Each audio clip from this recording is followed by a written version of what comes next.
But first of all, you need to clap for the Lord and then you come here. Yes, you clap for the Lord. Amen. Amen. You're most welcome, please. Hello. Thank you so much. Oh, no, wait. Asante sana. Thank you so much. Asante sana. I'm so blessed to be here with you today. Nimebarikiwa kuwepo hapa. Bishop is my friend. Askofu ni rafiki yangu. So I'm here now, I think, is this the third or fourth time? Nadhani ni mama yangu Third time. Mama yangu So I'm not a guest. Mimi sio mgeni hapa. I'm not a guest anymore, I'm family. Mimi sio mgeni, mimi ni familia. Okay? Sawa. Can we get a picture? Tunaweza tukapata Can picha? somebody get a picture with us? Tupige picha. We got good pictures. Can somebody get a picture from back here? Somebody Mtu anaweza kupiga picha kutokea huku. Come up here. Hadi asimame hapa. Come on, step over here, brother. Right here. I want a picture with all of you. Anataka Come on, picha. stand up. Tunaweza tukasimama Stand tupige up. picha Come kwa on, stand pamoja. up. I want a picture. I want them to see you. Nataka waone wote. Come on, wave at me. Come on, wave. Nipungie mkono, Come nipungie on, mkono. wave. Nipungie mkono. Go ahead. And turn it. Turn it. Turn the camera. Igeuze kwa hivi. Turn the camera. Yeah. There you go. Wave. Punga mkono. Thank you. Asante. Hallelujah! Hallelujah. I have good news for you today. Nina habari njema kwenu leo. Jesus is alive. Yesu yupo hai. I said Jesus is alive. Yesu yupo hai. He's not dead. Hajafa. He's not in the grave. Hayupo kaburini. He is risen from the dead. Amefufuka kutoka kwa wafu. And today, Na leo he sits upon the throne of God. amekaa kwenye kiti cha enzi cha Mungu. And he rules the heavens and the earth. Na anatawala mbingu na dunia.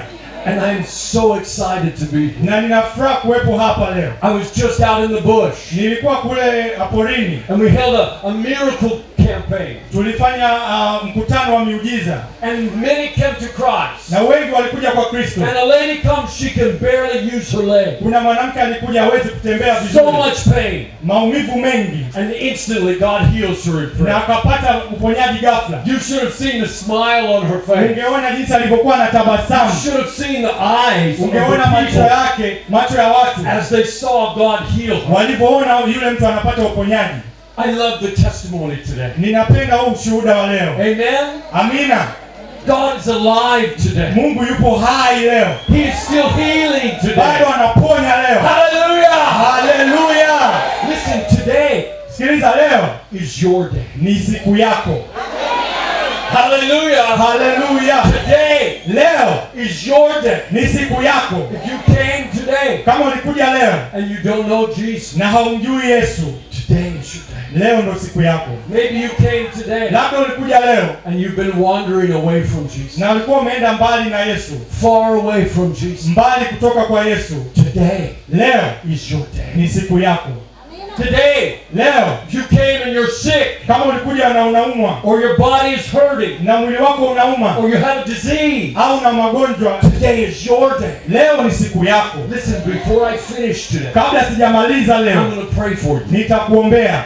The Bible says Biblia inasema that Jesus Christ, kwamba Yesu Kristo He came from heaven. alikuja kutoka mbinguni. The Father sent Him, Baba alimtuma, and He was born of the Virgin, alizaliwa na yule Bikira Maria, and He lived a perfect and a sinless life. na aliishi maisha matakatifu yasiokuwa na And dhambi, by the hands of godless men, na kwa mikono ya watu wasiomjua Mungu they nailed Him to the cross. walimsulubisha msalabani. And while He was on the cross, Na akiwa pale msalabani, God took your sin. Mungu alichukua dhambi zako. God took my sin. Mungu alichukua dhambi zangu. God took the sin of the world Mungu alichukua dhambi za ulimwengu mzima and put it in the body of Jesus. na akaweka ndani ya mwili wa Yesu. Jesus died Yesu akafa and was buried. na akazikwa, And on the third day, na siku ya tatu by the power of the Holy kwa nguvu Spirit, ya Roho the Mtakatifu Father raised Jesus Mungu Christ from the akamfufua dead. Yesu Kristo kutoka kwa wafu. Hallelujah! Haleluya!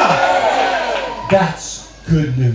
Hiyo ni habari njema. Today, Leo I'm going to pray for you. nienda kukuombea. To put your faith in the good news of Jesus. Kuweka imani yako kwenye habari njema ya Yesu To Kristo. declare with your own mouth Uweze kuzitangaza kwa kinywa chako that Jesus Christ is Lord. kwamba Yesu Kristo ni Bwana. And so you be waiting Najua umekuwa unasubiri while I'm teaching. wakati I nafundisha. want you to be thinking about it. Nataka ufikirie, Listen carefully. sikiliza kwa When I makini. finish praying for them to give their heart to Christ, Nikishamaliza kuombea wape mioyo yao kwa Yesu, I'm going to pray for the sick. nitaombea wagonjwa. And God's going to send miracles from Na heaven. Mungu atatuma miujiza, Signs and wonders. ishara na maajabu, Healings uponyaji of all kinds. wa will aina take yote. place. And so you prepare yourself. Kwa hiyo jiandae. If that's you and you need healing, Kama ni wewe unahitaji uponyaji, you get ready. uwe tayari. Because today is your day. Maana leo ni siku yako. Now, I have a message just for you today. Leo nina ujumbe kwa ajili yenu. When God gets ready Mungu akiwa tayari to do something, kufanya kitu, He plans long in advance anapanga kwa muda mrefu to make it happen. kuweza kulitimiza. When God got ready to set the people of Israel free, Mungu alipokuwa tayari kuwaweka huru wana wa He Israeli, spoke to Abraham alisema na Ibrahimu 450 years miaka 450 before kabla, and said, your people are going to be in bondage, akasema watu wako watawekwa kwenye utumwa, but I'm going to bring them out of it. ila nitawatoa kutoka kwenye ule utumwa. 450 years before, Miaka 450 kabla He was planning. alikuwa anapanga. Listen, God knows how to plan, Mungu anajua jinsi ya and He kupanga knows how to bring His plan to pass. na anajua namna ya kutimiza ile mipango And yake. today I want to talk to you Na leo nataka kusema na nyinyi about what God has done kuhusiana na kile ambacho Mungu amefanya and what God is doing. na kuhusiana na kile ambacho Mungu anafanya. Are you ready? Upo tayari? My message today, Ujumbe wangu leo just for you, kwa ajili yako is that God Himself ni kwamba Mungu mwenyewe builds His church. anajenga kanisa lake. God Himself Mungu mwenyewe builds His church. anajenga kanisa lake And He's going to use you na anaenda kukutumia wewe to build it. kulijenga. That's how He does it. Ndivyo anavyofanya. He plans it, Anapanga, He does it, anafanya and He uses people to accomplish it. na anatumia watu kutimiza. Jesus Himself Yesu mwenyewe told the apostles, aliwaambia mitume, He said, I will build my church. aliwaambia nitajenga kanisa langu. He didn't say, you will build my church. Hakusema nyie ndo mtajenga. He said, I will build my church. Alisema mimi nitajenga. And the gates of hell Na milango ya will not kuzimu prevail against it. haitoshinda juu yake. Now when Jesus said this to the apostles, Na Yesu aliposema hivi kwa mitume, He was standing at a place alikuwa amesimama sehemu at the Mount Hermon, kwenye ule mlima wa at the base of Hermoni, Mount Hermon, pale chini kwenye misingi ya that was Hermoni. called the gates of hell. Ilikuwa inaitwa milango ya kuzimu. The place where they were standing Pale walipokuwa wamesimama was called the gates of hell. palikuwa pameitwa malango ya And kuzimu. Jesus said, this kind of worship, Na Yesu akasema aina hii ya kuabudu, this kind of evil power aina hii ya nguvu will not ya uroho prevail against the church. haitoshinda dhidi ya kanisa. And so listen carefully. Sikiliza kwa umakini. We are the church. Sisi ndo kanisa. We are the church. Sisi ndo kanisa. You are the church. Wewe ndo kanisa. God Himself Mungu mwenyewe comes and dwells inside of you, anakuja na kudumu ndani yetu, and you become the temple na wewe unakuwa hekalu of the Holy Spirit. wa Roho Mtakatifu. You are the church. Wewe ndo kanisa. And listen carefully. Sikiliza kwa umakini. God has a plan Mungu ana mpango for how He builds and grows the church. kwa namna anavyojenga na kukuza kanisa, And He's been doing it the same way na amekuwa akifanya hivyo since Moses. tangu Musa. So we're going to take a look at a couple of things Kwa hiyo tunaenda kuangalia baadhi ya vitu about how God gets ready kuhusiana na namna ambavyo Mungu anajiandaa and then builds His temple. na anajenga hekalu lake. Are you listening? Mnanisikiliza? Because God's ready Maana Mungu yupo tayari to stretch out the tent peg. kutanua ile hema lake. God's ready to build Yupo tayari kujenga and make things bigger. na kufanya mambo yayo makubwa zaidi. I have 3 children Nina watoto watatu and 3 grandchildren. na nina wajukuu watatu, And when my children were little, na watoto wangu walipokuwa wadogo we had a small house. tulikuwa na nyumba ndogo Very simple. ndogo sana, ya kawaida sana. Could not afford anything more than that. Sikuwa na uwezo wa zaidi ya Just hapo, a little house. kijumba kidogo. And you know what? I had a second child. First I had one boy. Nilikuwa pia na mtoto wa pili wa kiume. I had a second child. Nilikuwa na mtoto wa pili. And we had to get a bigger house. Tulihitaji kupata nyumba kubwa zaidi. But you know, I didn't have the money. Lakini sikuwa na hiyo hela. But we needed bigger house, we had more children. Lakini tulihitaji nyumba kubwa zaidi, tulikuwa na watoto wengi zaidi. And God made a way. Na Mungu alifanya njia. When I didn't have anything. Sikuwa na pale ambapo sikuwa na chochote. It was before I went into ministry. Ilikuwa ni kabla sijaingia kwenye huduma. I was working in real estate. Nilikuwa nafanya kazi kwenye uuzaji wa nyumba na viwanja. I was working in real estate. Nilikuwa nafanya kazi kwenye uuzaji wa nyumba na viwanja. And I wanted to buy a house. Na nilitaka kununua nyumba. I wanted to stop renting. Nilitaka kuacha kupangisha nyumba kupanga. Ninunue nyumba. But I didn't have any money. Lakini sikuwa na hela yoyote. And I didn't have any credit. Na sikuwa na madeni yoyote. And so there's no way. Na sikuwa na namna yoyote.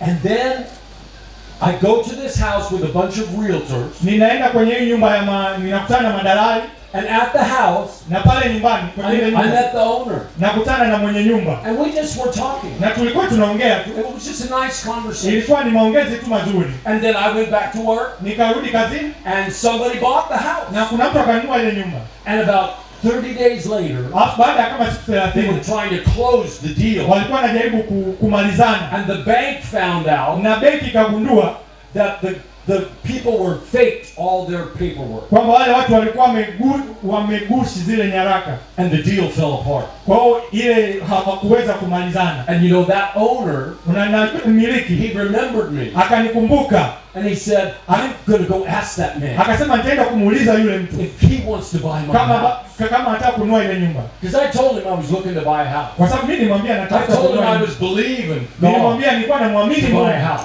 Kwamba atanunua nyumba. And I didn't tell him I didn't have any money. Sikumwambia kwamba sina hela. And he remembered me. Na akanikumbuka. And he came back to me. Na akarudi kwangu. And he said, I want to sell you my house. Akasema nataka kuuzia nyumba. He had bought a big house. Alikuwa amenunua nyumba kubwa. He had built his wife's dream house. Alikuwa amemjengea mke wake nyumba ya ndoto zake. And now he had 2 houses. Sasa alikuwa na nyumba mbili.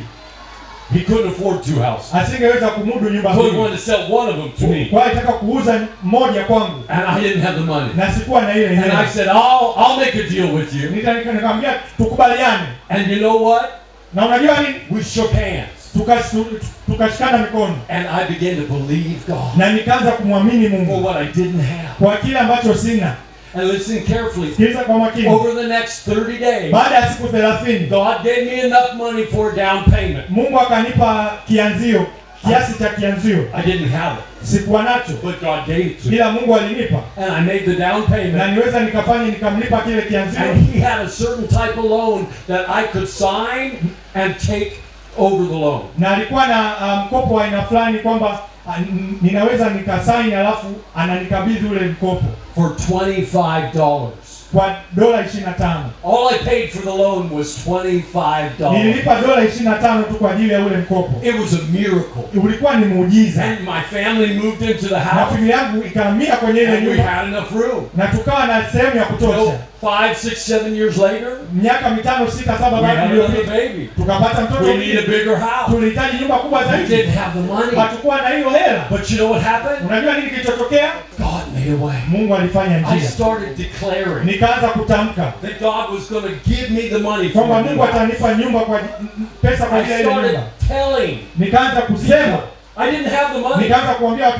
But I started telling people. Nikaanza kuambia watu. God's going to give me the money. Mungu anaenda kunipa pesa. I don't know how it's going to happen. Sijui itakuwaje. But God's going to give me the money. Ila Mungu atanipa pesa. Are you listening? Unanisikiliza?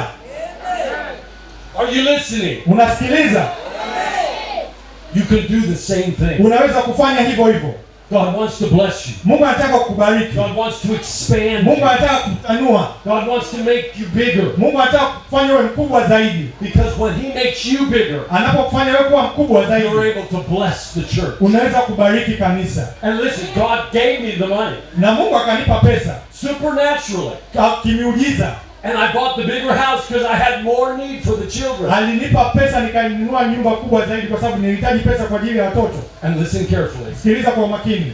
God wants to do the same for you. Mungu anataka kufanya vile vile kwa ajili yako. And I could take a lot of time today. Na naweza nikatumia muda mwingi leo. And I could teach you about how much God wants to bless you. Na naweza kuwafundisha namna ambavyo Mungu anataka kuwabariki. And we could spend hours. Naweza kutumia masaa and how He wants to bless na you, namna ambavyo anataka kubariki, and how He wants to build a beautiful house, na for namna you, ambavyo anataka kujengea nyumba nzuri, how He wants to multiply your income, namna anavyotaka kuzidisha how He wants kipato to chako, multiply your gold namna and ambavyo your silver, anataka kuzidisha fedha how yako He na wants dhahabu to yako, multiply everything you have. namna ambavyo anataka kuzidisha kila kitu ulicho nacho. Deuteronomy chapter 8, Kumbukumbu ya Torati sura ya 8 verse 12 and 13. mstari wa 12 na wa Write 13. it down. Andika.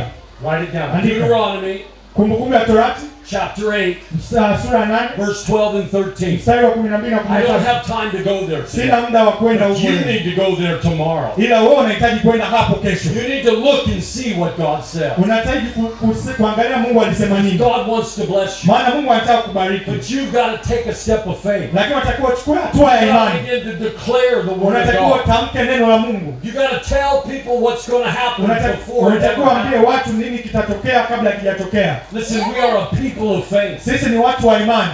We are able to declare the beginning before it. Tuna uwezo wa kutamka mwanzo kabla. That's what God does. Ndivyo Mungu He anavyofanya. declares the end Anatamka mwisho from the beginning. kutoka mwanzo. He declares what hasn't happened yet, Anatamka kile ambacho and hakijatokea it happens. na kinatokea. And listen, you can be like God. Na wewe unaweza ukawa kama Mungu. You can begin to declare Unaweza ukaanza kutamka that God's going to do the things kwamba He said Mungu in His Word. anaenda kufanya yale He's aliyosema going kwenye to give neno you a lake. good house. Anaweza akakujengea nyumba He's going to nzuri. bless your income. Atabariki kipato He's chako. going to bless your investment. Atabariki pale He's going ulipowekeza. to bless everything you have. Atabariki kila kitu ulicho nacho. It's got to be in your mouth. Inatakiwa wewe kwenye kinywa chako. You got to start declaring. Unatakiwa uanze kutamka. See, when the man came to me, Yule mtu alipokuja said, kwangu I want to sell you my house. akaniambia nataka kuuzia I nyumba. could have said, I don't have the money. Ningeanza kusema sina hela. I could have. Ningeweza. I could have said, I don't have the money. Ningeweza kusema sina hela, But I didn't. lakini sikusema hivyo. I said, I'll get the money. Nilimwambia hela nitaipata. I said, I'll get the money. Nilimwambia hela nitaipata. I didn't know where I was going to get it. Sikujua nitaipata wapi, But I said, I'll get you the money. lakini nilimwambia nitakupatia hiyo hela. And he was so happy. He told me years later, Alifurahi sana, aliniambia baada ya miaka tena. because about 4 years later, I paid off the loan. Maana baada ya kama miaka 4 nilimalizia ule mkopo. And he came to me personally Akaja kwangu binafsi when I paid it off. nilivyomaliza kulipa. And he looked me in the eye and he shook my hand. Akaniangalia machoni hapo akanishika mkono. He said, I'm so glad I sold that house to you. Akaniambia nimefurahi sana kwamba nilikuuzia ile nyumba. He said, I've been so blessed since I sold that house. Akaambia nimebarikiwa sana tangu nikuuzie ile And nyumba. now it's completely paid off. Na sasa umemaliza kabisa kulipa. Listen, God blessed me, Sikia, Mungu alinibariki mimi. and because He blessed me, Na kwa sababu alinibariki mimi, God blessed him. Mungu alimbariki na yeye. And listen, you are the apple of God's eye. Wewe ni mboni ya jicho la Mungu. God wants to bless you. Mungu anataka kubariki. He wants to increase you. Anataka kukuongeza. But you've got to begin to speak to your future. Unatakiwa tamke kwa future yako au kwa That kesho you're yako going to increase. kwamba utaongezeka, That you're going to grow and multiply. kwamba utakuwa na kuzidisha. Begin to use your faith. Anza kutumia imani yako. This is how God grows His people. Ndivyo Mungu anafukuza watu Now wake. listen. Sasa sikiliza. When God got ready to deliver the people of Israel Mungu alipokuwa tayari kuwakomboa wana wa Israeli out of their slavery in Egypt. kutoka kwenye utumwa wao kule Misri. Do you remember the story? Unakumbuka ile hadithi? Anybody remember the Nani story? anakumbuka ile Yeah, I hadithi? see one. Only one of you? Au wote? If you remember the story, raise your hand. Kama unakumbuka nyosha mkono wako. Come on. God's getting ready to set the people free. Mungu alipokuwa tayari kuwaweka huru. He's getting ready. Yupo tayari. What's the first thing He does? Na kitu cha kwanza alichokifanya ni nini kama unakumbuka? He shows up on the mountain Anatokea pale mlimani as a burning fire. kama moto unaowaka. Do you remember the story? Nakumbuka. And Moses is shepherding sheep. Na Musa anachunga kondoo. And he sees the fire. Akaona ule moto. And he thinks about it. Akafikiria. And he says, you know, it keeps burning. Akasema mbona unaendelea kuwaka? Usually the bushes burn and then they go out. Kwa kawaida yani ile pori inawaka lakini baadaye moto unazima. But it just keeps burning. Lakini inaendelea kuwaka. And it was so curious to Moses. Musa alikuwa anazidi He said, kushangaa. I gotta go look. Akasema inabidi niende nikaangalie. I gotta go see what this is. Inabidi niende nikaone. And he gets to the burning bush. Alafu anafika pale. And the angel of the Lord Na speaks. malaika wa Bwana And anasema. he says, take your shoes off. Akamwambia vua viatu For the vyako. place you stand is holy Maana ground. sehemu iliyosimama ni takatifu. You know the story? Unajua hiyo hadithi? You know the story? Unajua hadithi hiyo? You know the story? Unaijua?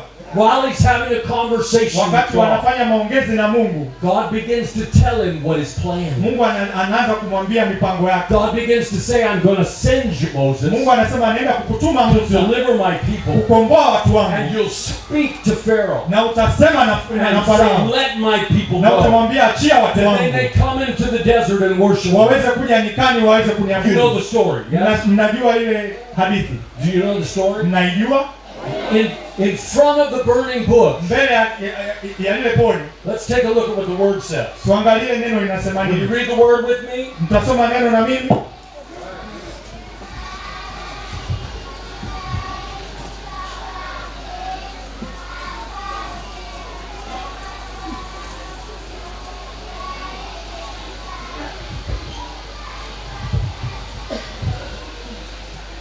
Loading, loading. Inakuja. Loading, loading. Inakuja. It's not working. Haifanyi kazi.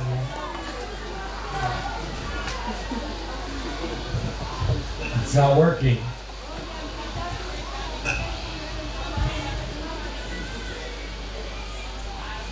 Let's hit that one. See if you can get that to work today.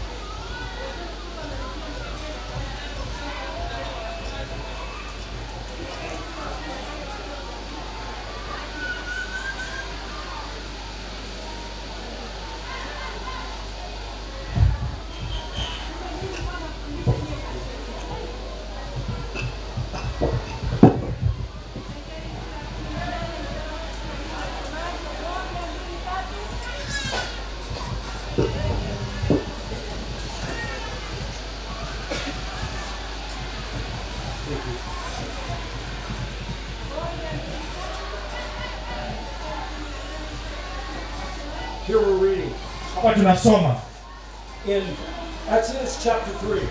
Kutoka sura ya 3. Exodus chapter 3. Kutoka sura ya 3.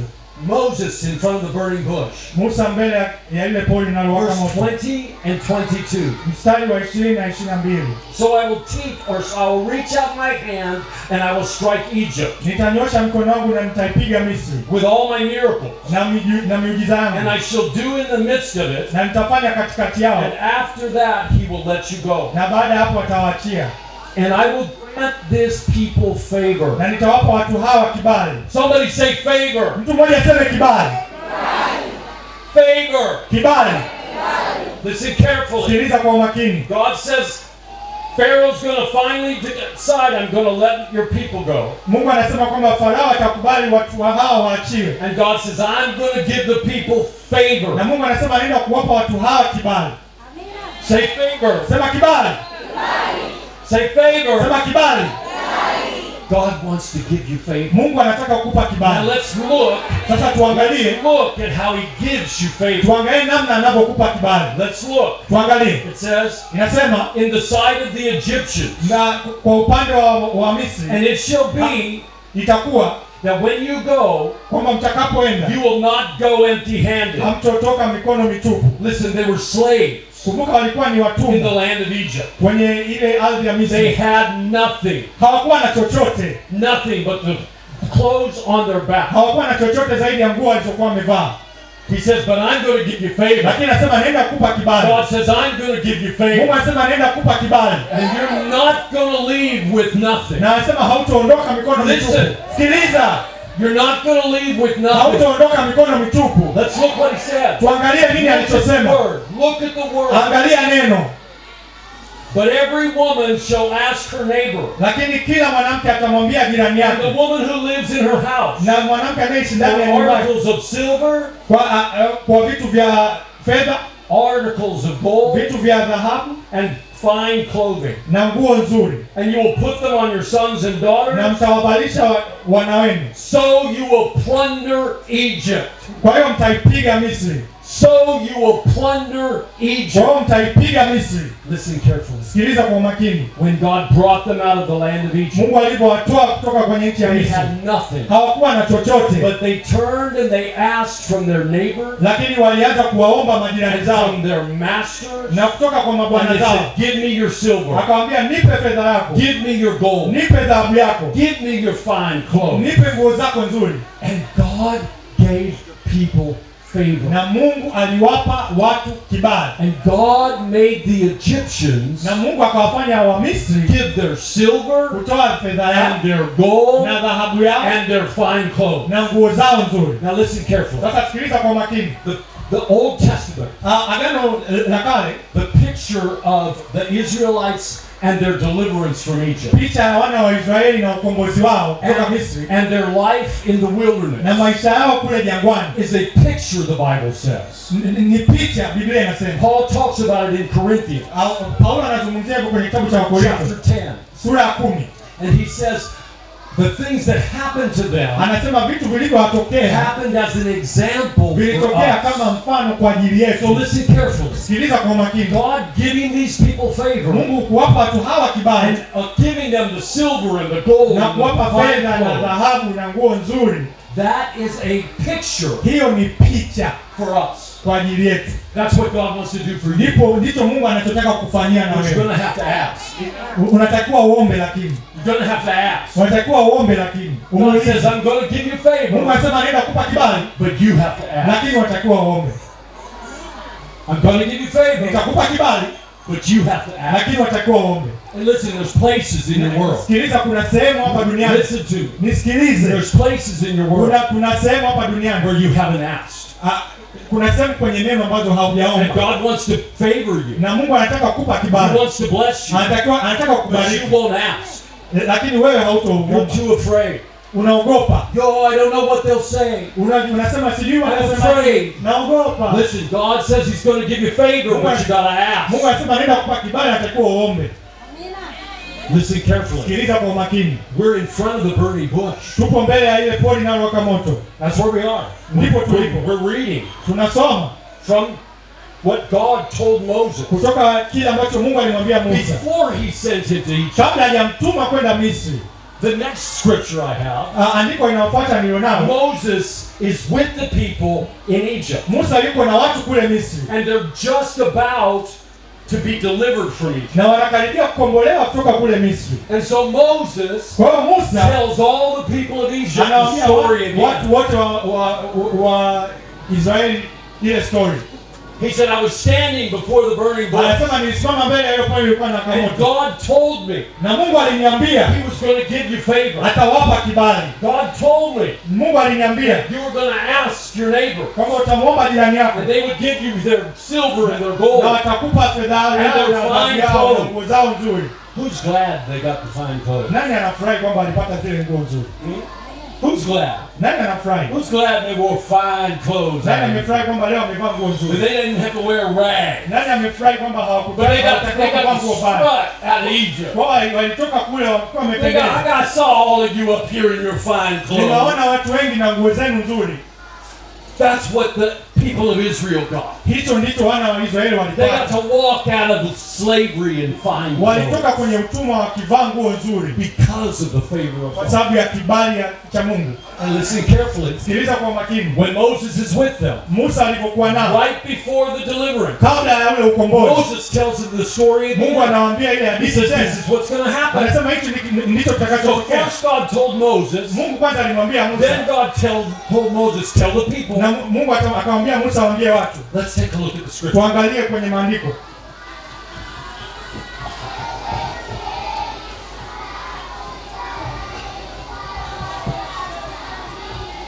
Exodus chapter 11, Kutoka sura ya 11 verse 2 and 3. mstari wa 2 na 3. Speak now to the people Sema na wale watu that each man ask his neighbor, kwamba kila mmoja amwombe jirani and yake each woman her neighbor, na kila mwanamke aombe jirani articles yake of silver and articles of gold. vitu vya fedha na vitu vya And the dhahabu. Lord gave the people favor in the sight of the Na Egyptians. Bwana akawapa kibali mbele ya watu wa Furthermore, Misri. the man Moses himself Zaidi hapo yule mtu was Musa greatly esteemed in the alikuwa land of Egypt, anaheshimika sana pale nchi ya Misri, both in the sight of Pharaoh's servants mbele ya wafanyakazi wa Farao au and in watumwa the sight of the people. na mbele ya watu.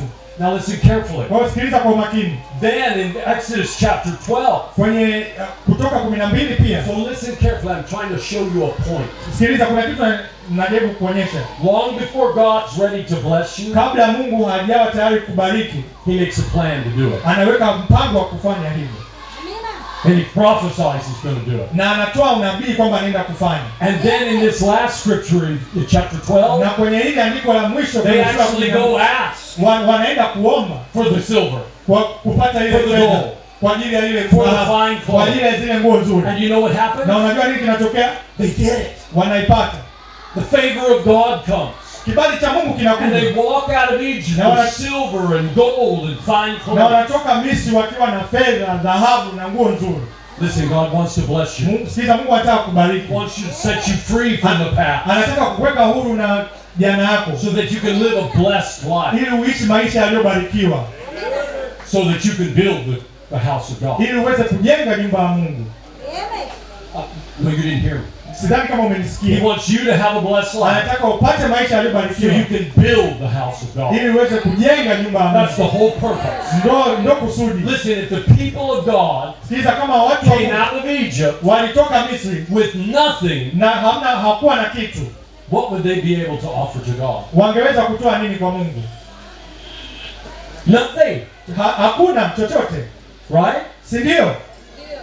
But God said, no, I've been favored. Lakini Mungu alisema pana, nitawapa kibali You're going to have silver and gold, na mtapata fedha na dhahabu and you're going to have fine clothes. na mtapata nguo nzuri. Now let's look at what God tells Moses. Tuangalie Mungu anamwambia nini They Musa. get out into the wilderness, Wanatoka kule jangwani, and what happens is kinachotokea ni kwamba God gets ready to build the house. Mungu anakuwa tayari kujenga nyumba.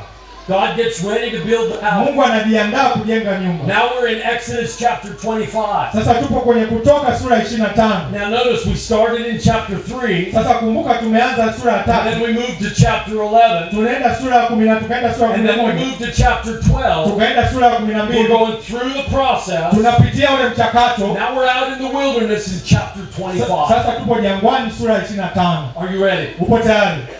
God wants to build the tabernacle in the wilderness. Mungu anataka kujenga hekalu kule jangwani. And here's what happened. Na hiki ndio kinachotokea. Chapter 25, verse 1. Sura ya 25 mstari wa Then the 1. Lord spoke to Moses, Mungu akasema na Musa, saying, tell the sons of Israel waambie wana wa to take a contribution for me watoe mchango kwa ajili from yangu everyone whose heart moves him. kutoka kwa kila mtu ambaye moyo wake utakuwa tayari. You shall take my contribution. Utachukua mchango wangu.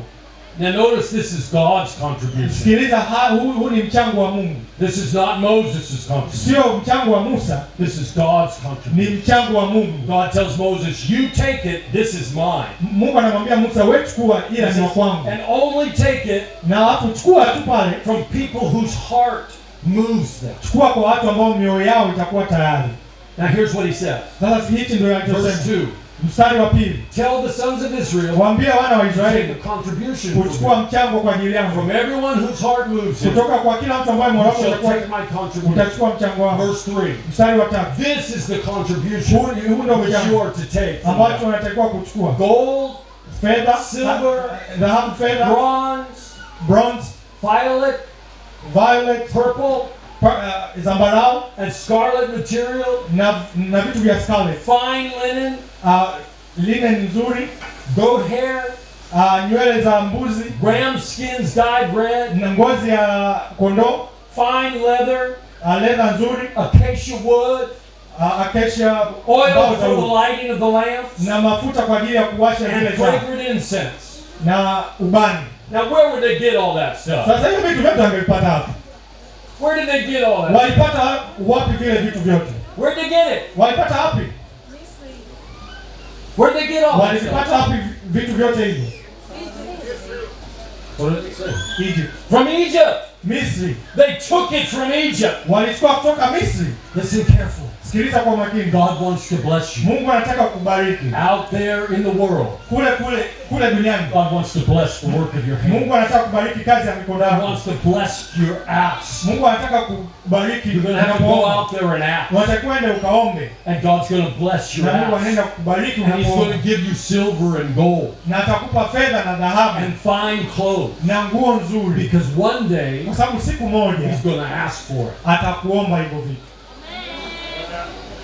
You see that progression? Unaona huo mchakato? They have nothing, Hawana kitu, They follow God. wanamfuata Mungu, He gives them everything. anawapa kila kitu, And then he says, I'm ready to build the house. anasema niko tayari kujenga He nyumba. said, take up an offering. Anasema chukueni sadaka. See, that's how God builds the house. Hivyo ndivyo Mungu anajenga nyumba. First, he delivers his people. Kwanza anakomboa watu Then wake, he blesses his people. alafu anabariki And watu then he wake. says, take up an offering. Hapa anasema chukua sadaka. Now look, Sasa angalia, God takes money to build the temple two different ways. Mungu anachukua pesa kujenga hekalu kwa njia mbili This is tofauti. the tabernacle of Moses Hili in ni the wilderness. hekalu la Musa kule jangwani. You know the story. Mnajua ile Let's hadithi. take a look at another story Tuangalie hadithi of building the house. ya kujenga nyumba. Okay? David has a desire to build the house. Mungu anatamani kujenga nyumba na Mungu. Right? You know the Si story? ndio mnajua ile He's hadithi? built a beautiful house. Matter of fact, several kings Amejenga nyumba nzuri, have mfano helped him to build this beautiful wafalme palace. wengi walimsaidia kujenga ile And nyumba. David's living in his palace. Alafu Daudi anaishi kwenye ile hekalu. He's going, man, this place is gorgeous. Anasema hapa ni pazuri, He says, but God lives in a tent. lakini Mungu anaishi kwenye hema.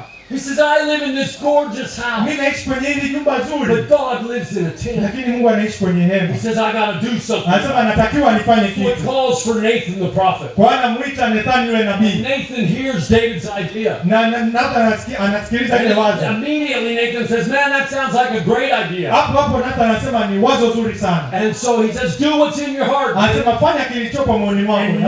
And Nathan starts to walk out the door. Na Nathani anaanza kutoka nje ya mlango. And God speaks to Nathan. Na Mungu anamsemesha Nathan. He said, David can't build that house. Anasema Daudi hawezi kujenga ile nyumba.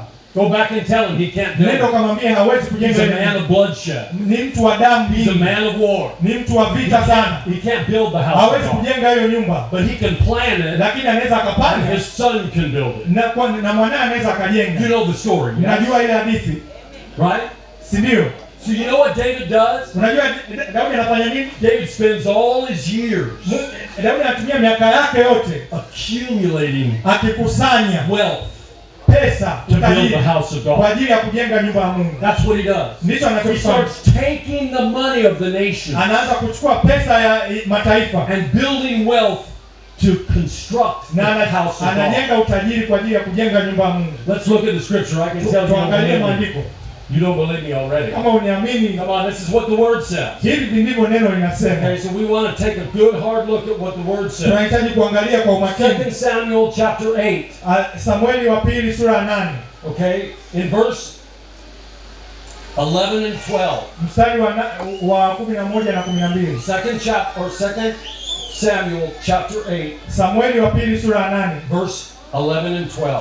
mstari wa 11 na King 12. David also consecrated these gifts to the Lord Mfalme Daudi pia alitakasa zawadi hizi kwa Mungu, with the silver and gold fedha na dhahabu that he had consecrated from all the nations, ambao ametakasa kutoka kwa zile taifa which he had subdued ambao alikuwa ameshinda from Aram, kutoka Hera, from Moab, kutoka Moabu, from Ammon, kutoka Amoni, from Philistine, kutoka kwa from Filisti, Aphlak kutoka kwa Waiflaki, or Amalek, kutoka Waamaleki, and from the spoils that Hadazer, the son of Rohab, king of Zobah, gave to David. na kutoka kwa yale ambao walipata kutoka kwa mfalme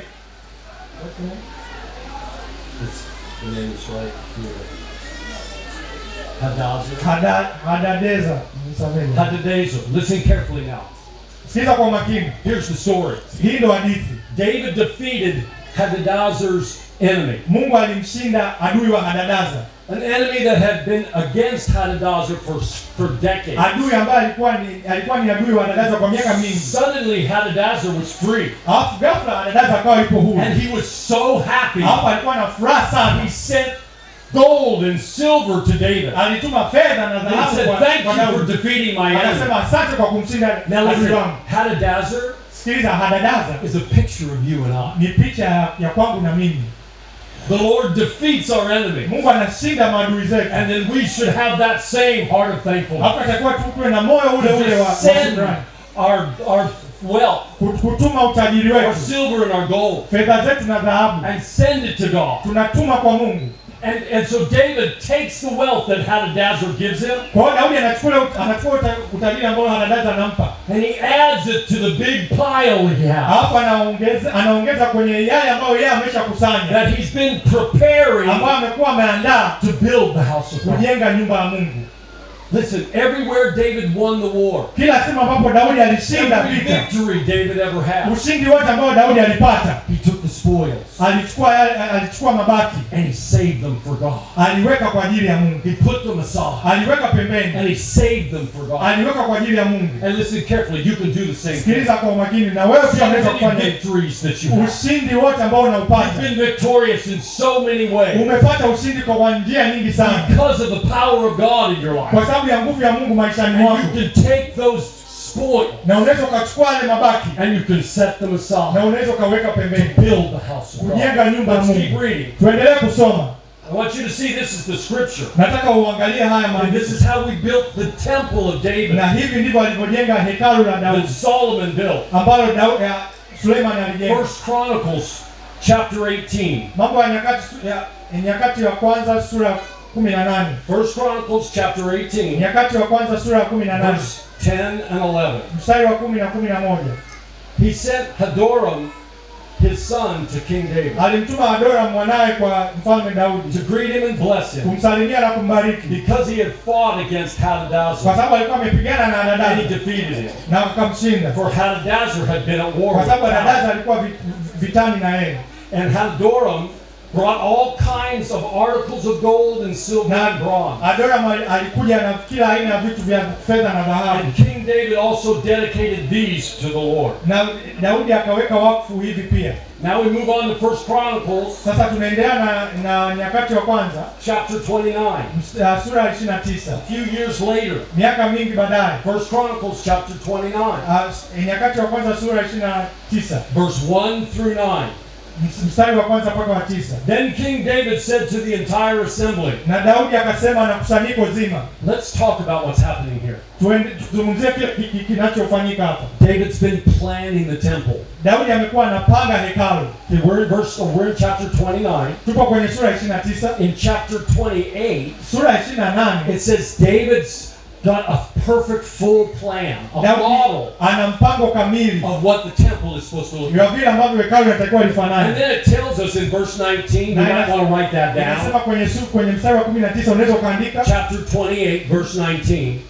sura ya 10 It tells sura us ya 28 mstari wa how 19 David got the plan. inatuambia namna ambavyo Daudi alipata He said, I mpango. sat down Alisema alikaa and chini I picked up my pen na nikachukua kalamu yangu and I began to write. na nikaanza kuandika, He said, and the hand of God na mkono wa came upon me Mungu ukaja juu yangu and showed me all the details na ukaonyesha kiundani of this plan wa huu mpango that I'm now setting in front of you. ambao ninaweka mbele So he yenu. has the plan to build the temple. Kwa hiyo ana mpango wa kujenga ile hekalu And he's telling all the leaders, na anaambia viongozi look, wote, I've got a plan. nina mpango, I've got a angalia, model. angalia We're going nina to build mfano, exactly like this. tunaenda kujenga hivi hivi.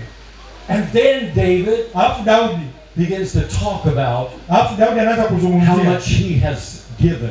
kiasi ambacho yeye ametoa. Listen carefully. Sikiliza kwa umakini. David been saving his whole life Daudi alikuwa ameweka hela maisha yake yote to bless God. ili kumbariki Mungu, And he begins to talk about how many millions of pieces of silver na anaanza kuzungumzia mamilioni ya and fedha, hundreds of thousands of pieces of gold malaki na malaki ya and all dhahabu the bronze and all the copper na bronze yote na kopa yote and all the beautiful elements it takes. na vile vitu vizuri vyote ambavyo vinahitajika. And then Alafu he begins to tell all the elders anaanza kuambia wazee wote in front of all the people. mbele ya watu. That's where we're reading. Hapo ndo tunaposoma. And that's where he drew all the people together. Alileta watu wote pamoja, And he says, this is what I've done. akasema hivi mimi ndivyo nilivyofanya. In other words, he had prepared the way Alikuwa ameshaandaa njia to build the house of God. kujenga nyumba ya Mungu. He had invested everything he had Alikuwa amewekeza kila kitu alichonacho to build the temple.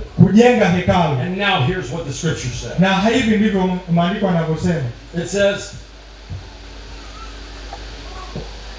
then King David said to the entire assembly, Na Daudi akasema na lile kusanyiko My zima. son Solomon, Mwanangu Suleiman whom alone God has chosen, ambaye Mungu peke yake is amemchagua, still young and inexperienced. bado ni mdogo na hana uzoefu And the mwingi. work is great. Alafu kazi ni For kubwa, the temple is not for mankind, maana hekalu sio kwa ajili ya but it's wanadamu, for the Lord God. lakini kwa ajili ya Bwana Mungu. Listen, when we build the temple, Sikiliza, tunapojenga it's hekalu not for mankind, sio kwa ajili ya binadamu, it's for God. ni kwa ajili ya Mungu.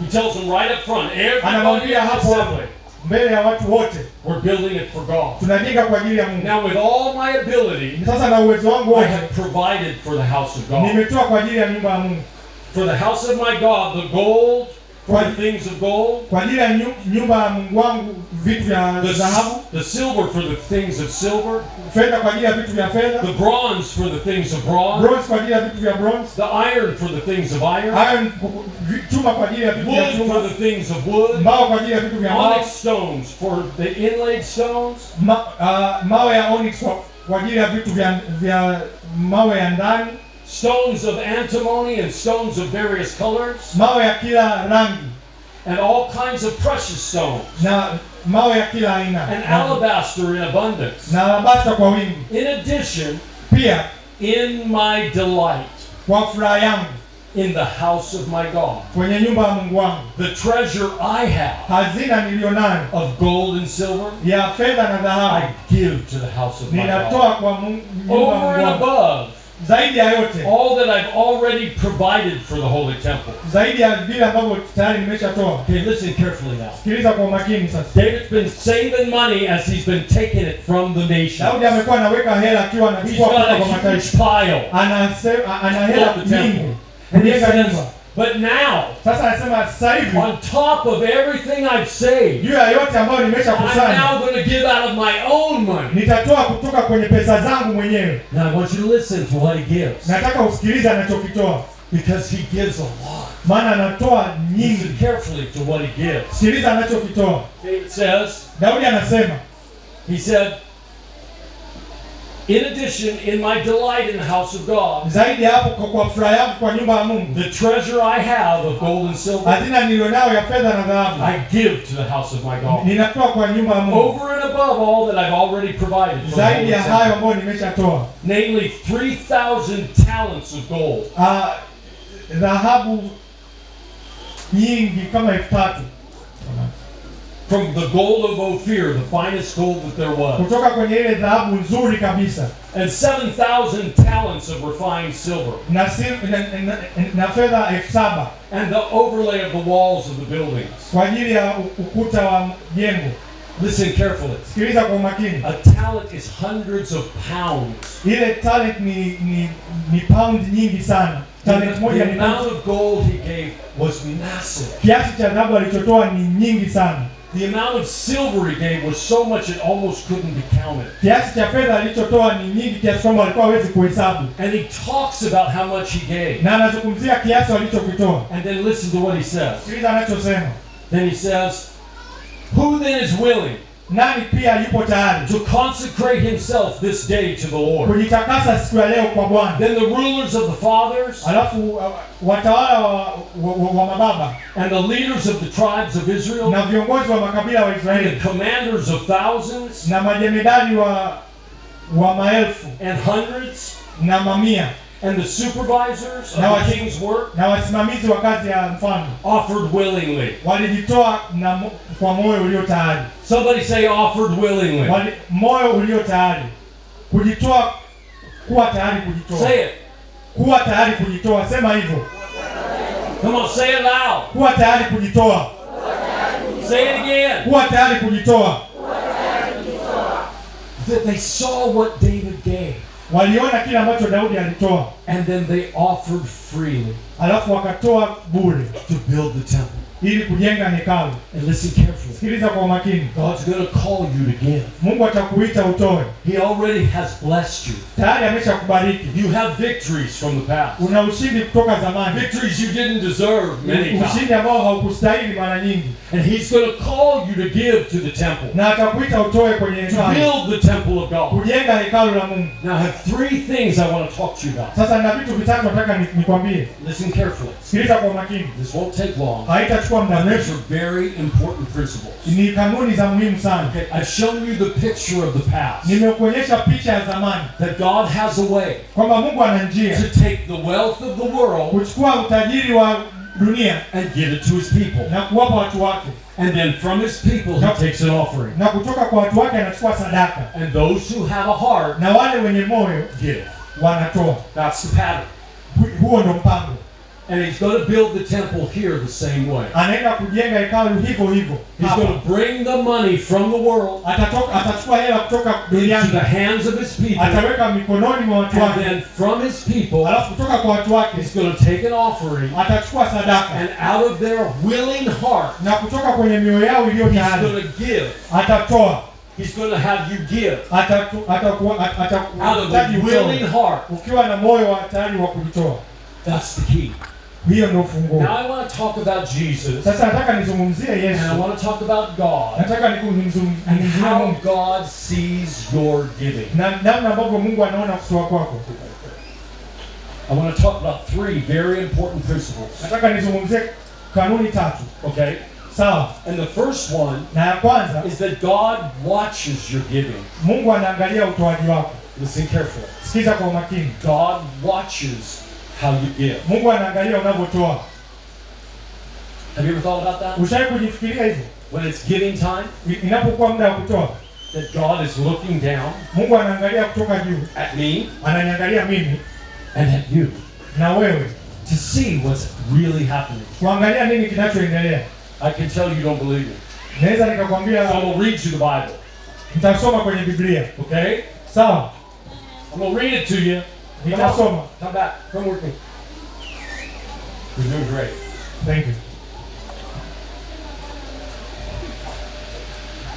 God watches. Mungu anaangalia namna unavyotoa. Mark chapter 12. Marko sura ya 12. Mark chapter 12. Marko sura ya 12. Verse 41 Mstari wa 41 through 44. mpaka 44. Mark chapter 12 Marko sura ya Verse 12 41 mstari wa through 41 44. mpaka 44. And Jesus sat down opposite the treasury. Na Yesu akakaa pembeni ya hazina. Let's talk about this for a second. Tuzungumzie hili kwanza.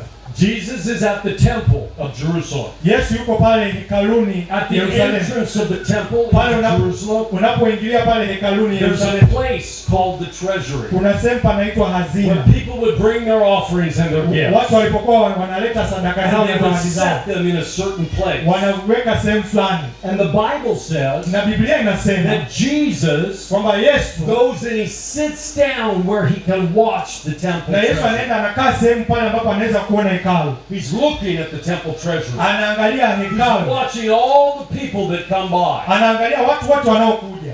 Here's what it says. Hivi ndivyo And Jesus sat down opposite the na treasury Biblia inasema Yesu alikaa pembeni ya and he hazina, began watching how the people were putting money akaanza kuangalia namna ambavyo watu walikuwa wanaweka hela into the treasury. ndani ya ile hazina, And many rich people were putting in large amounts. na matajiri wengi walikuwa wanaweka kiasi kikubwa, And a poor widow came na kuna mjane maskini and put akaja in 2 leptocoins, akaweka sarafu 2 which is an amount of small. ambayo ni kiasi kidogo, And calling his disciples to him, na akaita wanafunzi wake. Jesus said to them, Yesu akawaambia, truly I say to you, hakika nawaambieni, this poor widow huyu mjane maskini put in more than all the contributors to the treasury. ameweka zaidi ya wachangiaji wote walioweka, For they put in out of their surplus, kwa sababu wao wametoa kutoka kwenye kilichozidi, but she, out of her poverty, yeye ametoa kutoka kwenye umaskini she put wake, in all she owned. aliweka kila alicho nacho. Listen carefully. Sikiliza kwa makini. Jesus is watching how you give. Yesu anaangalia namna unapotoka. It doesn't matter if you're rich or poor, Haijalishi wewe ni tajiri au if maskini, you're in the middle, haijalishi upo katikati, Jesus is watching how you give. Yesu anakuangalia. But Jesus found a lesson to teach to the disciples. Yesu alipata somo la kuwafundisha And wanafunzi I want wake, to teach the lesson to you. na nataka niwafundishe I ile want to somo. make sure you get the lesson. Nataka upate hilo somo, Because he is watching, kwamba anaangalia, and that enough should make me think Na hiyo tu inatakiwa kufanya ufikiri. When it's time to give, Inapokuwa wakati wa kutoa, am I aware that he's watching? ninajua kwamba ananiangalia. This is a very healthy thing for you. Hiki ni kitu chenye afya sana kwako. That when it's offering time, Kwamba inapokuja muda wa sadaka, am I aware ninajua that Jesus is watching? kwamba Yesu anaangalia. The second thing we learn, Kitu cha pili cha kujifunza, Jesus says the widow Yesu anasema kwamba yule who gave mjane the smallest amount of money aliyetoa kile kiasi kidogo zaidi, gave more than all the rich people. alitoa zaidi ya wale matajiri And wote. here's why. Na hivi ni kwa nini? Because they gave Kwa sababu wao walitoa out of their surplus. kutoka kwenye kilichozidi, Say surplus. kwenye akiba iliyozidi. Come on, say surplus. Sema iliyozidi. Say surplus. Sema iliyozidi. When you have more than enough, Unapokuwa na zaidi ya kutosha, you have a surplus. una kile kiasi And kinachozidi. if you take 80% of your surplus and give it away, Na ukichukua 80% ya kile kilichozidi ukatoa, you still have 20%. bado una 20%. You still got a stack. Bado una kiasi. But this woman gave everything. Lakini huyu mwanamke alitoa yote. Here's the lesson. Hili ndio somo. Pay very close attention. Kuwa makini sana. You may want to write this down. Unaweza ukahitaji kuandika When hili. Jesus measures your gift, Kwamba Yesu anapima zawadi yako au sadaka yako. he doesn't measure how much you give. Hapimi kiasi unachokitoa. He measures how much is left over Anapima kiasi kinachobaki in your account. kwenye akaunti yako. Let me say that again. Niseme hivyo tena. When Jesus measures your giving, Yesu anapopima utoaji wako, he doesn't measure how much you give. hapimi kiasi unachokitoa. He measures how much you have left Anapima kiasi kinachobaki after the gift. baada ya kutoa. This is a very important lesson. Hili ni somo la muhimu sana. At every stage of our life, Kila hatua ya maisha yetu because it forces us to ask the question, inatulazimu kuuliza swali. am I giving enough? Je, natoa cha kutosha? Kiasi cha kutosha? Right? Si ndio? Is he going to look at how much I have left and say, oh, you have too much, John? Je, ataangalia kile kiasi kinachobaki akasema una kiasi kikubwa sana? You have too much, John. Una kiasi kikubwa sana John. How come you didn't give it, John? Mbona hukutoa John? I don't want to hear him say that. Sitaki kumsikia akisema hivyo. I do not want to hear him say that. Sitaki kumsikia akisema hivyo. You didn't give enough, John. Hukutoa vya kutosha John. And so we have to pay attention Kwa hiyo tunatakiwa tuwe makini to sana the lesson that Jesus teaches. kwenye ile somo ambayo Yesu Jesus is watching Yesu anatuangalia when you give. pale unapotoa, And he measures what's left over na anapima kile kiasi kinachobaki when you're done giving. unapomaliza kutoa. Number two, Cha pili, cha pili, God gives seed to the sower. Mungu anatoa mbegu kwa mpanzi. Write it down. Andika, God gives seed Mungu anatoa to mbegu the sower. kwa mpanzi. You know the scripture. Mnajua maandiko. But let me point something out to you. Acha niweke kitu kimoja wazi. We're reading from 2 Corinthians chapter 9, Kutoka kwenye Wakorintho wa pili in verse 10 Sura and 9 11. na mstari wa 10 Verse na 10 11. and 11. Mstari wa 10 na 11. Now he who supplies seed to the sower Na yule ambaye anatoa mbegu kwa mpanzi and bread for food apate kwa ajili ya will chakula, supply atatoa and na multiply kuzidisha your seed mbegu yenu for sowing kwa ajili ya kupanda and increase the harvest of your righteousness. na kuzidisha mavuno ya haki yenu. You will be enriched in every way Mtatajirishwa kwa njia zote for all liberality, kwa ajili ya uhuru wote, which is through us kupitia sisi is producing thanksgiving to God. inazalisha shukrani kwa Mungu. So listen carefully. Sikiliza kwa umakini. God is so good. Mungu ni mzuri sana. This scripture shows how good God is. Haya maandiko yanaonyesha jinsi ambavyo Mungu ni But it mzuri. also shows how strategic God is. Lakini pia inaonyesha namna ambavyo Mungu ana mpango. Okay, the scripture says Maandiko that anasema God gives seed to the sower Mungu anatoa mbegu kwa mpanzi and bread to the eater. na anatoa mkate kwa mlaji. So God says there's two kinds of people. Na Mungu anasema kuna aina mbili ya watu. There's people that sow Kuna watu wanaopanda and there's people that eat. na kuna watu wanaokula. The Bible does not say, Biblia haisemi, listen carefully, sikiliza kwa umakini. the Bible does not say Biblia haisemi that God gives seed to the eater. kwamba Mungu anatoa mbegu kwa mlaji. God does not give seed to the eater. Mungu hatoi mbegu kwa mlaji.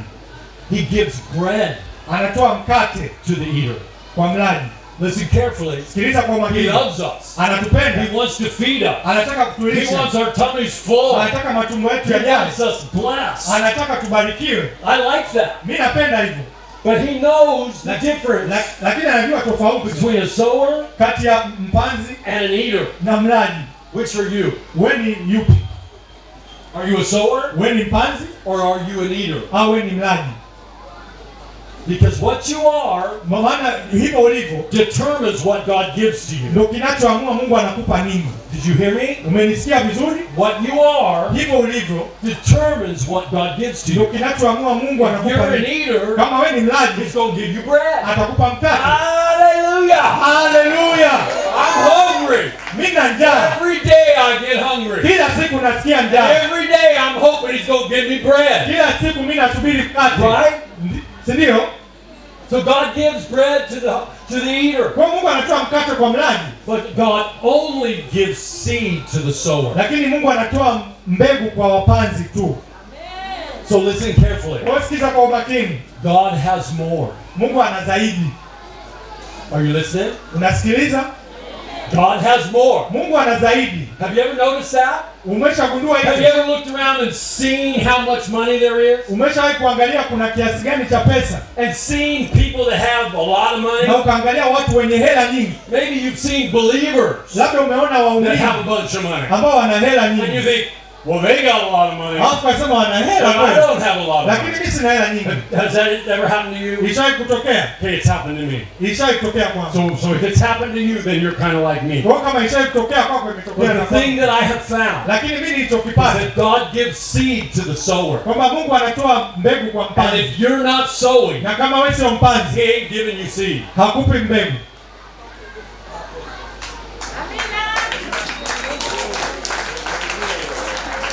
Now, how does that work? Hiyo inafanyaje kazi? What that literally means Hiyo inachomaanisha is that kiuhalisia God's got seed kwamba mbegu He Mungu ana wants mbegu sown. ambao Let's use a story to Huh? make the example. Let's use a story tutumie hadithi kama to mfano make the example. kupata. If you own a piece of land, Kama una the kiwanja, church owns this land, right?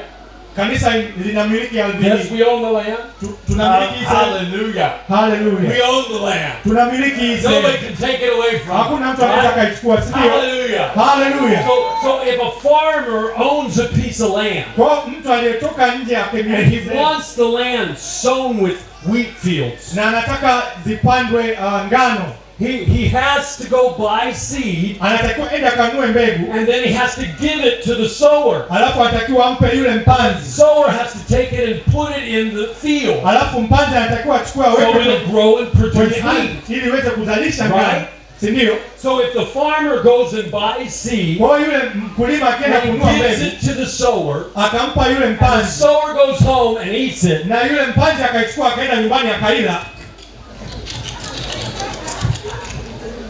and he comes back to the farmer, alafu akarudi kwa mkulima and the farmer says, "Where's the seed? Where'd you sow it?" akamwambia mbegu iko wapi? And he says, Ulipanda? "Oh no, I ate it." Si hapana, nishaila.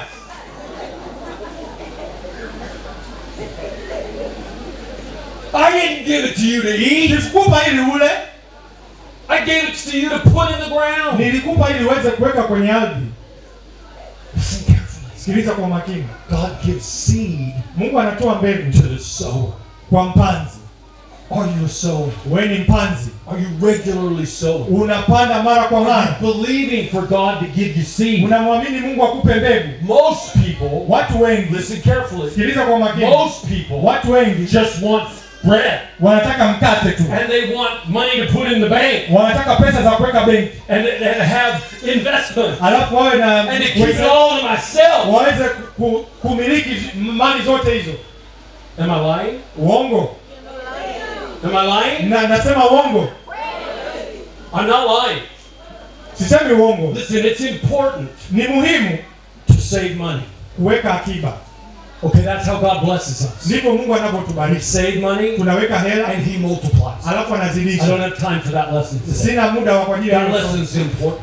But this is a different lesson. ila ni masomo tofauti. This is who God gives his seed to. Hii inazungumzia mtu ambaye Mungu anampa mbegu. God's looking for a very special group of people Mungu anaangalia, anatafuta watu wa who will go maalum out sana. into the field and will take the seed and put it in the soil. Alafu watu ambao wataenda kupanda ile mbegu ambayo, And there's all kinds of seed. na kuna mbegu za aina The nyingi. seed of the gospel. Mbegu ya Injili. The Bible says Biblia that inasema Jesus Christ Yesu Kristo is the imperishable seed of Christ. ni ile mbegu isiyoweza kuharibika. He's a seed. Yeye ni mbegu. The gospel is a seed. Injili ni And mbegu. God wants to give you that seed to sow it Na Mungu anataka kupa ile mbegu ipande to the hearts of people kwa kwenye mioyo ya watu so that a harvest will come forth. ili mavuno yaweze kupatikana. Are you sowing that seed? Unapanda hiyo mbegu. Don't tell anybody. Usimwambie mtu yoyote. Because I think there's maybe only 3 of you. Kwa sababu labda kama watatu hivi. But we need to sow the seed of the gospel. Lakini tunahitaji kupanda mbegu ya Injili. There's lots of seeds we can sow. Kuna mbegu za aina nyingi ambazo tunaweza God kupanda. gives seed to the sower Lakini Mungu anatoa mbegu kwa mpanzi tu, with a purpose. kwa kusudi. He gives seed to the sower Anatoa mbegu kwa mpanzi so that the seed will go in the ground. ili ile mbegu iweze It'll produce a harvest. ikazalisha mavuno And it will multiply the sower's na righteousness. itazidisha haki ya yule mpanzi. Did you hear me? Umenisikia? When your harvest comes up, Mavuno yako yanapokuja, your righteousness multiplies. haki yako inazidishwa. That's what the scripture says. Ndivyo Biblia inavyosema. When your harvest comes up, Mavuno yako when you yanapokuja, do take the seed unapochukua ile and mbegu you sow it na and ukaipanda it matures, na a ikakua harvest comes up na mavuno and yakaja your righteousness is na multiplied. haki yako And inazidishwa. listen, it's very clear. I don't have time to teach the whole section of this scripture. Ipo wazi, lakini sina muda wa kwanza kufundisha But you hii should sehemu. meditate here Lakini utakiwa because tafakari it's so rich. kwa sababu One of the things he promises moja kati ya vitu ambavyo anaahidi pale is that you're going to have everything you ever need. kwamba utapata kila kitu unachokihitaji.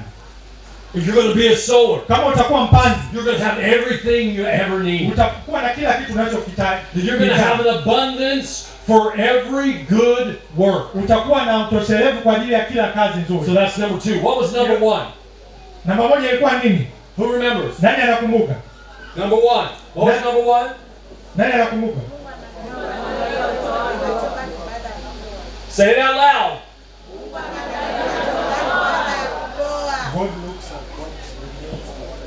Yes, God's watching your giving. Mungu anaangalia utoaji wako He's measuring what's left over. na anapima kile Number kinachobaki. 2.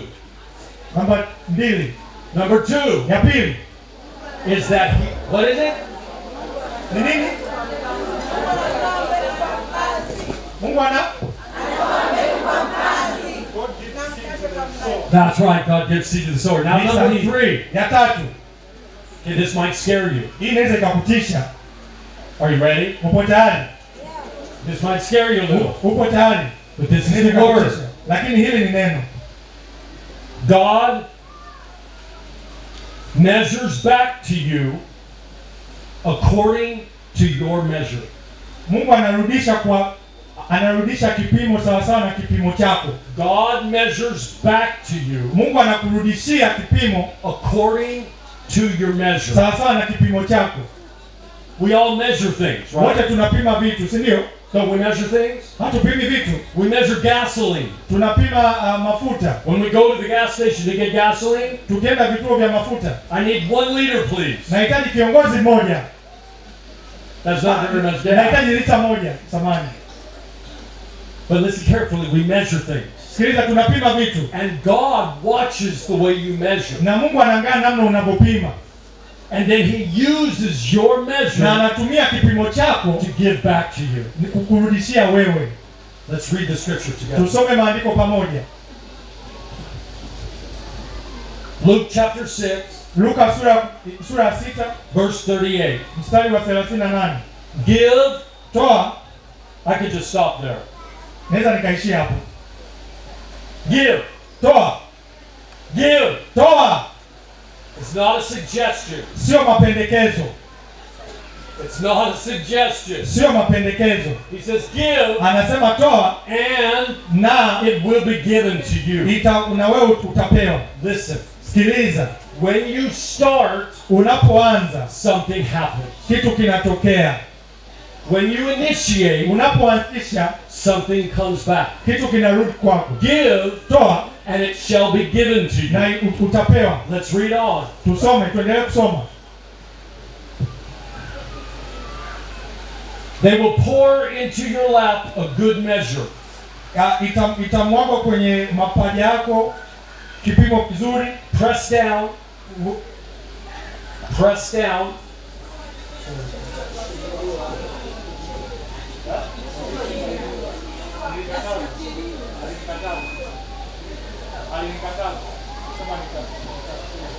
Press down. Okay. If you have a bag of grain, you have a bag of rice. Kusindiliwa. You have a bag of rice. Ukiwa na And you put kiroba rice in it. cha mchele na ukaweka And it mchele gets full toward the top. na ukakijaza mpaka But you juu. know you could get more rice in the bag. Unajua unaweza So you ukaongeza push the mchele. rice Kwa down. hiyo unazidi kushindilia. You put a little bit more in. Unazidi And you kuongeza push it down. na unashindilia. And God says Na Mungu anasema that's how it comes back to you. anasema hivyo ndio That inarudi if you kwako. give, Ukitoa it comes back to you. inarudi kwako. Pressed down, Ukishindiliwa shaken together, na ikitikiswa and running over. na Now ikimiminika. listen, God is so good. Mungu ni mzuri sana. He is so good. Mungu ni mzuri sana. If I take something Nikichukua kitu and I give it away, na nikatoa, God promises me Mungu ananiahidi it's coming back. kinarudi kwangu Pressed down, kikishindiliwa, shaken together, kikitikiswa and running na over. kikimiminika. So that's how it's coming back. Ndivyo inakavyorudi. So there's a process. Kwa hiyo kuna mchakato. I give, Ninatoa, it comes back. inarudi, But listen carefully. lakini sikiza kwa umakini. When I give, Ninapotoa, I give with a measure. ninatoa kwa kipimo. Okay, let's say I use a measure 60 ounces, 0.5 liter, half a liter, half a liter. So let's say I have a measure, Kwa hiyo tuseme nina kipimo half a liter, ni nusu lita and I take it na nikachukua and I give it all away. na nikatoa yote. Okay, I'm going to give it all away. Kwa hiyo nitaitoa yote. Okay, so I gave it all away. Nimetoa yote Okay, so and I used a measure na nikachukua kile to give it kipimo away. kutoa. Now God says Mungu anasema the same measure kipimo kile kile that you use unachotumia to give away, kutoa, God's going to use Mungu atatumia to give back to you. kipimo kile kile kukupa wewe. The same measure. Kipimo kile kile. The same measure. Kipimo kile kile. Now some people ask me, Kuna watu wananiuliza, John, why don't I have enough money? John, mbona sina hela nyingi? Why doesn't God give me more Kwa nini money? Mungu anipi hela zaidi? And I ask them, Na ninawauliza, what's your measure? wewe kipimo chako ni nini? And they say, well, I use a half a teaspoon. Anasema natumia kijiko kidogo kile, nusu ya kijiko kidogo. I use a half a teaspoon. Anasema natumia kijiko I kidogo give kile cha God chai. every week Nampa Mungu a half kila a wiki, teaspoon. lakini kijiko kidogo cha chai. And I nusu asked, I yake. said, so is he giving you back a half a teaspoon? Kwa hiyo yeye anakurudishia nusu ya kile kijiko kidogo And pia. they say, oh yeah, but it's not enough. Anasema ndio, lakini haitoshi. It's not enough. Haitoshi. So listen carefully. Kwa hiyo sikiza kwa makini. You control the measure. Wewe ndio unaamua kipimo. You Wewe control the measure. ndio unaamua kipimo That comes back to you. kinachorudi kwako. You set the measure. Wewe ndio unapanga God kipimo. watches. Mungu He anaangalia, sees what you're measuring, anaona kipimo chako, and then he measures back to you alafu anampima the na same kurudishia. way. Hivyo hivyo. Now listen carefully. Sikiliza kwa I makini. learned this as a young man. Nilijifunza hiki nikiwa kijana mdogo. Had a fairly young family. Nilikuwa na We familia didn't ndogo. have a lot of money. Hatukuwa na hela nyingi. And I was given everything I could Na nilikuwa natoa kila ninachoweza kutoa according to my mind. kulingana na akili yangu. I had $25 faith. Nilikuwa na imani ya dola 25. Now maybe you have 25 shilling faith. Labda wewe una imani ya shilingi 25. Then when the offering comes by, oh, I can give 25 shillings. Inapokuja muda wa sadaka unatoa And so you give 25 shillings. kwa unatoa shilingi 25. And listen, your measure Kwa hiyo kipimo chako is 25 shillings. ni shilingi 25. And when God gets ready to give to you, Na Mungu anapokuwa tayari kukupa, He's going to give you 25 shillings. atakupa shilingi 25. Say amen or oh my. Sema amina au sijui da, unaweza kusema hivyo. Say it again. Sema amina au da. There's no really a word for that. Oh my. Oh my. Mungu wangu. Asante. Mungu wangu. Mungu wangu. Listen carefully. Sikiliza kwa makini. I learned Nilijifunza as a young man, nikiwa kijana mdogo. I can change my measure. Naweza nikabadilisha kipimo changu. Who's got a bigger bottle? Nani ana chupa kubwa zaidi ya hii? Anybody have a liter? Kuna mtu yote mwenye lita? Chupa ya lita. 2 liter? Here, let me have your bottle for a minute. We'll get the bottle. Yeah, there's the bottle. Here's the bottle. So somebody got a 2 liter? Kuna mtu ana lita 2. I got rid of that one. Hii I nimeachana got rid of that one. nimeachana nayo. Now I got a liter. Sasa nina lita 1. Now my measure is a liter. Sasa kipimo changu ni lita And 1. every time I give, Na kila ninapotoa God gives back to me a liter. Mungu ananirudishia lita 1. And that's not enough. Na hiyo pia haitoshi. So now I got a 2 liter. Sasa nina lita 2. And every time I Na give, kila ninapotoa God gives back the same measure. Mungu anatoa kipimo kile kile. And I control the measure. Na mimi ndo naamua kipimo. Go ahead and say it. Unaweza ukasema Say, hivi. I control the measure. Anasema sema mimi ndo naamua kipimo. Say it. Mimi ndo naamua I kipimo. control the measure. Mimi ndo naamua kipimo. You control Wewe unaamua how God gives to you. namna ambavyo Mungu Come anakupa. on, I got to read it to you. Nahitaji You're not going to kuwasomea. believe it if I don't read it right from the scripture. Kuna watu hawataamini nisipowasomea. Read it again. I'm going to give you your water back in a minute. Nitakupa maji yako nikishamaliza. Okay, the scripture says, she wants her water back. Anataka maji yake. It says, give and it will be given to you. Anasema toa na utapewa. They will pour into your lap a good measure, Wataweka kwenye mapaja yako kiasi Press down. kikishindiliwa, shaken together, kikitikiswa running over. na For kikimiminika. by your measure, Kwa sababu kwa kipimo it chako will be measured to you in return. kitapimwa na hivyo kurudishwa kwako. By your measure, Kwa kipimo chako it will be measured to you na in wewe return. utapewa hivyo hivyo. So listen, these are simple principles. Sikiliza, ni kanuni rahisi, But this last one I saved for you ila hii ya mwisho niliweka kwa ajili because yenu, it's the fastest way kwa sababu ndo njia ya to haraka get sana God to change what He gives you. kubadilisha kile ambacho Mungu anakupa. Are you listening to me? Unasikiliza kwa umakini? It's the fastest way. Ndo njia ya haraka. There are other ways Kuna njia nyingine to get God's attention. kupata I may talk Mungu about them when I akuangalie. come in the future. Sasa nataka kuongea na nyinyi kama vile There's a number of ways kuna njia nyingi to get God to multiply your kufanya finances. Mungu azidishe But the kipato chako, quickest one lakini ya haraka sana is change your measure. kubadilisha kipimo chako. What's your measure? Kipimo chako Don't ni say it out loud. usiseme kwa sauti. Think now. Fikiria, You know what your measure is. wewe unajua kipimo chako, You give it all the time. unatoa hii kila siku.